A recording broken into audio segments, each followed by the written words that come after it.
remembered as the Jazz Age, the restless decade, the roaring 20s, the era of wonderful nonsense. But was it something more? A time of growing conflict between those who could accept change and those who would not. Between those whose minds were open to modern ideas and those who clung to fundamental beliefs. Between those who could accept the complexity of the 20th century and tried to cope with it, and those who rejected the new and tried to return to an America that was past. And in the struggle, America frequently became a battleground.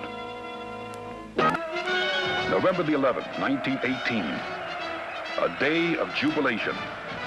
The Great War is over. 2 million American soldiers begin the journey home. What sort of America did they leave? What sort of America will they find? What sort of America do they want? They left an America led by President Woodrow Wilson, spurred on by noble words to a great crusade to make the world safe for democracy. They had been plunged into the most bitter and bloody war in the history of man. A war that cost hundreds of billions of dollars and left over 8 million dead. Now they return to an America changed forever by the experiences of war. The country rejects world leadership and refusing membership in the League of Nations. It attempts instead to go its own way. The nation is granting women the right to vote. America goes dry and embraces a new Puritanism under Prohibition and the Volstead Act. It is an America in which some have gotten very rich from the war, but most have not. Working men are caught in the wartime inflation and the rising cost of living. A rash of strikes occur after the war. Strikes of steel workers seeking a reduction in the 12-hour day they work in the mills. A general strike throughout the entire city of Seattle. In the city of Boston, police find they can no longer support their families on a $21 a week salary. They strike for higher wages and petition to join a union. With the police on strike, the city is defenseless. Hoodlums have a field day. Widespread looting takes place. Governor Calvin Coolidge of Massachusetts says, "There's no right to strike against the public safety by anybody, anytime, anywhere." Coolidge brings in the National Guard. The strikers are fired. Almost a complete new police force is hired. In 3 days, the strike is broken. But these strikes and this agitation at home is connected in the public mind with the revolution taking place in Russia and threatening other countries of Europe. Is America itself in danger of a communist revolution? 2 small communist parties have been started in America. Their members are few.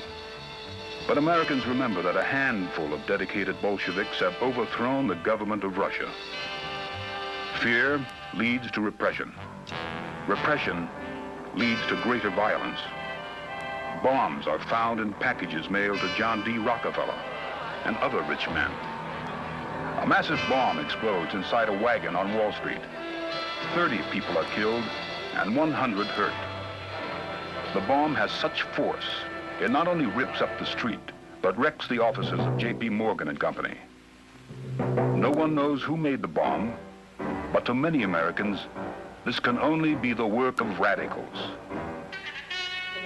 Attorney General Palmer rounds up known radicals, and even those innocently attending radical meetings.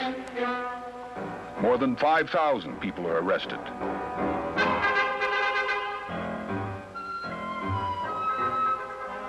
and the government tries to deport some of them.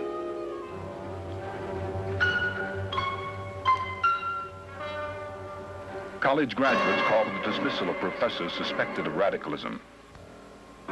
School teachers are forced to sign oaths of allegiance. Hysteria reaches a new high.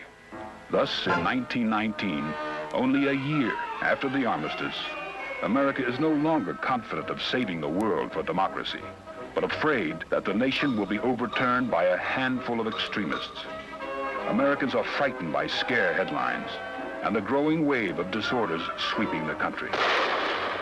And if the police can't defend the public, other organizations will take the law into their hands. There is a resurgence of the Ku Klux Klan, which now begins to gain supporters even in the North. Masked figures parade openly on the main streets of northern towns and even in the nation's capital.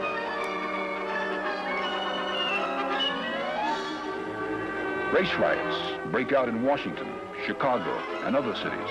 And with the Klan comes a rising wave of anti-Negro, anti-Jewish, anti-Catholic prejudice. In the climate of the times, foreigners and foreign ideas are suspect. There is a fear that hundreds of thousands of starving Europeans and Asians will immigrate to the United States to escape the suffering of the Great War. Harsh new immigration laws are being enacted to exclude Asians and reduce the number of immigrants from Eastern and Southern Europe. The new policy rests upon the policy of Anglo-Saxon supremacy. After 2 decades of constant change, the country wants a rest. What it wants is best summed up by a Republican senator from Ohio, Warren Harding. America's present need is not for heroics, but healing. Not revolution, but restoration. Not nostrums, but normalcy. Back to normalcy. Printed in newspapers, the phrase sweeps the country. The senator from Ohio becomes the Republican candidate for president. And on March 4th, 1921, with an ailing Woodrow Wilson at his side, Warren Harding drives down Pennsylvania Avenue to become the new president. Seldom have 2 men been more different. Wilson, the visionary, the idealist, the man of great speeches and great crusades. Harding, the man who has no plan, no purpose, no mission, whose greatest desire is to be liked.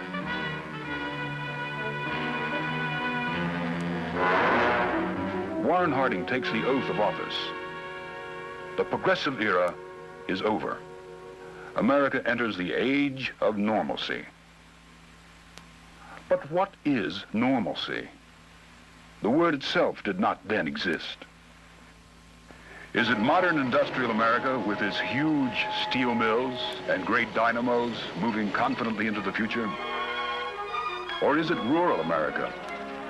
The America of comfortable, sleepy small towns, clinging to past values. The president himself describes the American small town where he grew up and says, What is the greatest thing in life, my countrymen? Happiness. And there is more happiness in the American village than in any place on the face of the earth.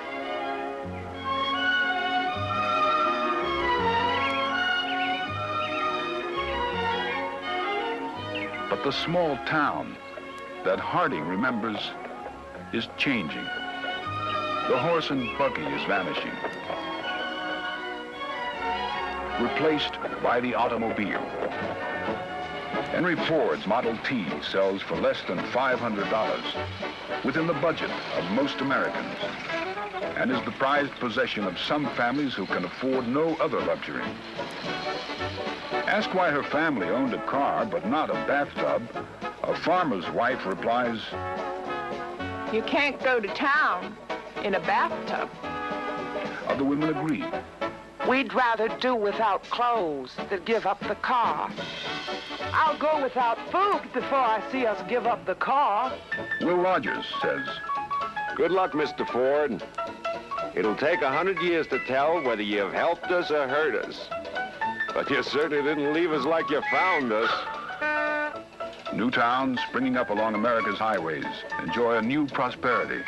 The automobile is changing the manners and morals of young America. Young people now travel halfway across the state to attend a sporting event or dance. And on the way back, they can park, unchaperoned. Traveling through life faster than their parents, listening to the new invention, the radio, bringing new ideas and new culture. Seeing motion pictures glorifying defiance and rebellion, young people are in a ferment. Parents find themselves confronted by children who want to live faster, enjoy more, experience more deeply than their elders. It is a time of rising prosperity, but declining idealism. Many of America's most important writers, like F. Scott Fitzgerald and Ernest Hemingway, feel so cut off from their roots, their society, their country, they choose to live abroad.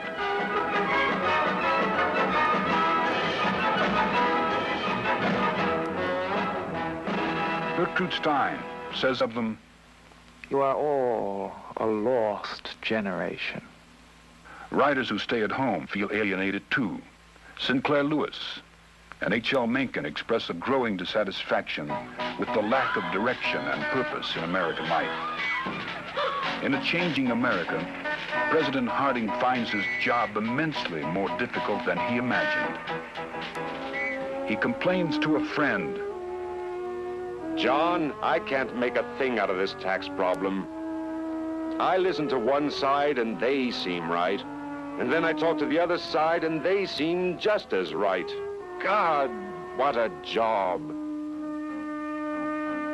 Unable to understand the problems that confront him, Harding ages in office, suffers a stroke, and dies. A small-town man who only wanted to be well-liked. He is genuinely mourned. But only a few months after his death, scandals in his administration are revealed. His Secretary of the Interior, Albert Fall, is convicted of having leased important naval oil reserves to men who gave him huge bribes. Yet the country is prosperous, and many people do not want this prosperity questioned or to see the confidence of the American people disturbed. The senators who reveal the Harding scandals are denounced. The job of the new president is to maintain prosperity and not rock the boat. Vice President Calvin Coolidge, who broke the Boston police strike in 1919, becomes president and says, "This is a business country. It wants a business government. The man who builds a factory builds a temple. The man who works there worships there." It is felt that in this booming America, anybody who applies himself can become rich. The number of millionaires doubles. The automobile is stimulating other industries. Tires, paint, glass, nickel, steel, petroleum, and road building. Expanding use of electricity is creating labor-saving devices for the housewife, washing machines, vacuum cleaners, refrigerators. Housewives have more time to spend, and many of their husbands are earning more. Yet while the country continues to be prosperous, there are weaknesses in the economy. Much of the prosperity is based on easy credit and installment buying. More and more Americans are mortgaging tomorrow for what they want today. People gambling on the stock market risk their savings, hoping they can get rich quick. Meanwhile, the American farmer is suffering. Spurred on by wartime needs for huge crops, many farmers had borrowed money and taken mortgages to buy marginal land. Now there is no longer a demand for all the food that can be raised. More and more farms are being foreclosed. The president says, "The farmers never have made money anyhow." And troubles at home are reflected by danger signals abroad. defeated Germany has a runaway inflation.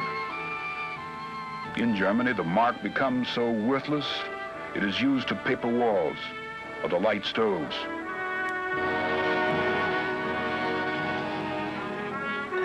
Riots start. These disturbances facilitate the rise of radicals and help the cause of an Austrian corporal named Adolf Hitler, who wants to overthrow the Versailles Treaty and restore Germany to her former power. In Italy, a fascist dictator, Benito Mussolini, has already taken control of the country. Meanwhile, at home, the split between those who accept modern America and those who want to return to the past widens. In 1925, the issue of the old fundamentalism versus the new science makes headlines because of a trial that takes place in a small town in Tennessee. Tennessee is one of several states that has passed a law declaring it illegal to teach the theory of evolution. A young teacher named Scopes determines to test the law. He teaches his biology class the theory of evolution. To the newspapers of America, this becomes the monkey trial. An attorney from Chicago, Clarence Darrow, comes to defend the science teacher. William Jennings Bryan, who rejects science and preaches a literal interpretation of the Bible, proudly agrees to help the prosecution. The courtroom is so hot, the judge sometimes moves the proceedings out of doors. In a curious carnival atmosphere, the trial reaches a climax. Clarence Darrow puts William Jennings Bryan on the stand. Do you agree with most scientists that the world is millions of years old? I agree with my Bible. The world was created in 4004 BC. Do you say you do not believe that there were any civilizations on this earth that reach back beyond 5,000 years? I am not satisfied by any evidence I have seen. The trial underlines the split in America, but settles nothing. For another 40 years, it continues to be illegal to teach the theory of evolution in some states. While the Scopes trial has been going on, another case that will drag on for almost 7 years reflects America's suspicion of foreigners, anarchists, and agitators. In Dedham, Massachusetts, 2 Italian immigrants, Niccolo Sacco and Bartolomeo Vanzetti, are on trial for their lives. The prosecution contends they are guilty of robbery and the murder of a factory paymaster. The defense says the men are innocent and are victims of the Red Scare that followed the war. To many intellectuals, this case becomes a symbol of unreasoning prejudice against people who are different. They work to free the immigrants, raise funds that continue appeals on the verdict for 7 years.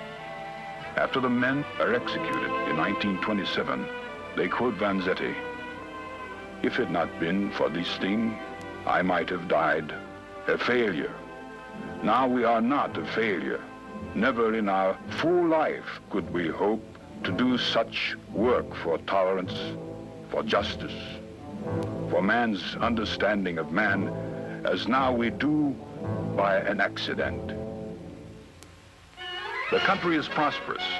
America has 40% of the world's wealth. And there is a continuing search for new sensations, new thrills, like flagpole sitters. And new sports heroes, like Babe Ruth and Jack Dempsey. In 1927, the country finds the perfect hero in Charles Lindbergh.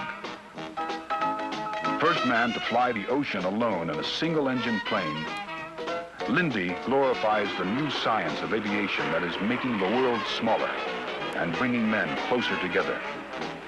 But at the same time, he personifies the old American values. He is a trailblazer, a pioneer in the tradition of Daniel Boone and the men who opened up the West. The continuing clash between the new and the old, the conflict between the big cities and rural America reaches its climax in the presidential election of 1928. The Republicans nominate Herbert Hoover, born of old stock American parentage in a small town in Iowa. A self-made millionaire who was critical of Europe and a firm believer in rugged individualism. For the first time, the Democrats nominate a Catholic, Al Smith, born on the Lower East Side of Manhattan, a man who speaks in a raucous New York accent. Smith, of Irish descent, is not only the leader of the immigrant-based Democratic Party, but he is suspected of believing in racial equality. Unlike Hoover, he is for repeal of Prohibition. Made a national law in 1920, Prohibition has proved unenforceable. In an America that has 18,700 miles of border and coastline, there are fewer than 3,000 agents. Congressman Fiorello LaGuardia says that to enforce Prohibition, the city of New York alone would need 250,000 police and another 200,000 to police the policemen. The most respectable citizens frequent illegal speakeasies. There is a growing breakdown of respect for the law.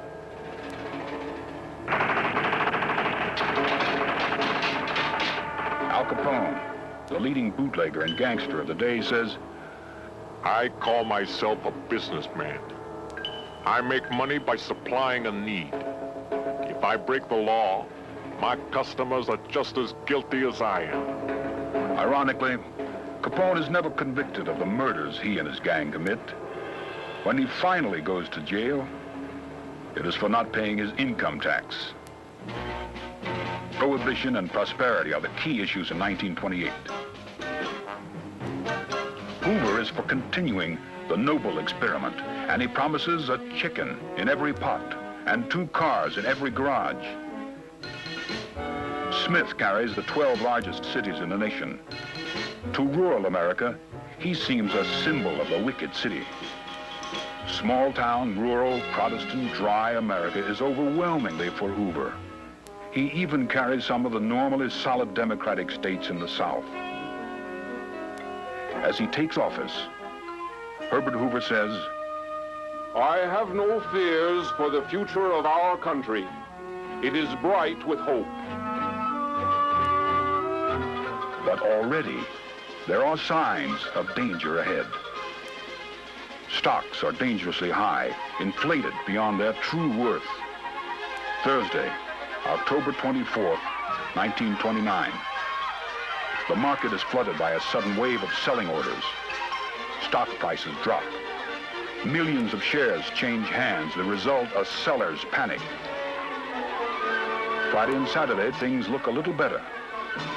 But on Monday, when the market opens, there is another wave of selling. And on Black Tuesday, October 29th, the bottom drops out. Almost overnight, the value of stocks drops more than $50 billion. And with the bursting of the big bubble, some speculators commit suicide. Little investors have their savings wiped out. The shockwave from the crash rolls on and on. Many businesses are forced to close. National income drops to less than half. 1 out of every 4 farms is sold for taxes. By the end of 1930, there are 4.5 million unemployed. By 1932, there will be 13 million out of work.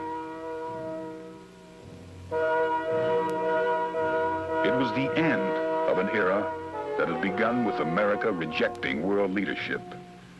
It was a time when the country became hysterical about foreigners, suspicious of anybody who was different. A time when many Americans tried to return to a world that no longer existed. It was a time when the country was prosperous. Much of the prosperity was based on easy credit and installment buying. But with the crash and the years of depression that followed came a new mood.